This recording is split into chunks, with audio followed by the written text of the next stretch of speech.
Sir, Delhi में chief minister Rekha Gupta ji ने cycle distribute की हैं और उसमें आम आदमी पार्टी आरोप लगा रही है, तो ये क्या मामला है?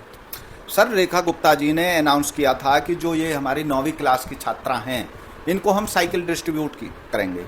तो इसके लिए एक बाकायदा पोर्टल के माध्यम से जो है ये निविदा मांगी गई और कांटेक्ट मांगी गई, और उनमें वो सब कुछ एक प्रक्रिया के तहत तक जो सबसे लोएस्ट बोली थी उसके आधार पर कांटेक्ट दे दिया गया कि भाई ये जिस आदमी ने कही कि हाँ हम इतने में आपको दे देंगे, तो वो कह रहे हैं कि 7,000 रुपये में एक साइकिल बनी। अब वो जब ये साइकिल डिस्ट्रीब्यूट कर दी गई, ये काम स्टार्ट हुआ विनोद नगर से रेखा गुप्ता जी ने, तो आम आदमी वालों को बड़ी ये चीज़ नागवार गुजरी। तो उनको और कोई चीज़ तो समझ नहीं आई। सौरभ भारद्वाज जी कह रहे हैं, आम आदमी पार्टी के नेता, कि इसमें घोटाला हो गया। और घोटाला किस चीज़ का हुआ है कि ये साइकिल देखो जी बाजार में 4,000 रुपये की मिल रही है, और शिक्षा मंत्री को जो आशीष सूद जी हैं उनको इस्तीफा दे देना चाहिए इस बात के ऊपर।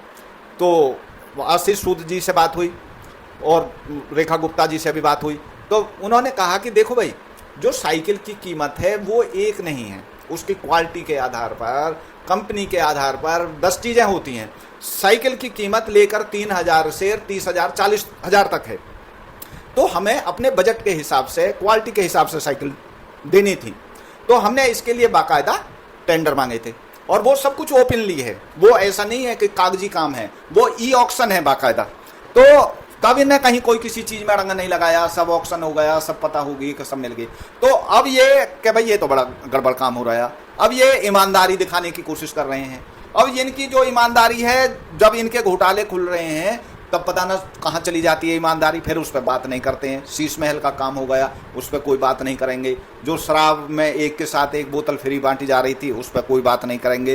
वो सब कुछ नियम के तहत हो गया जी। अब इसमें अगर किसी बच्ची को उसके भविष्य के लिए वो 1 किलोमीटर से 2 किलोमीटर से चल के स्कूल जा रही है, एक साइकिल मिल गई, तो इसमें इनको तकलीफ हो रही है जी। तो उन्होंने कहा कि हम इनकी इन सब चीज़ों की परवाह नहीं करते हैं, ये तो एक दिल्ली के विकास में अड़ंगा लगाना चाहते हैं, क्योंकि इन्होंने खुद कुछ किया नहीं है। तो इसलिए अब इनको तकलीफ होती है कि जनता की भलाई हो रही है। तो ये बड़ा बुरा काम हो रहा है, क्योंकि जनता अब तुमको आगे के लिए नहीं चुनेगी।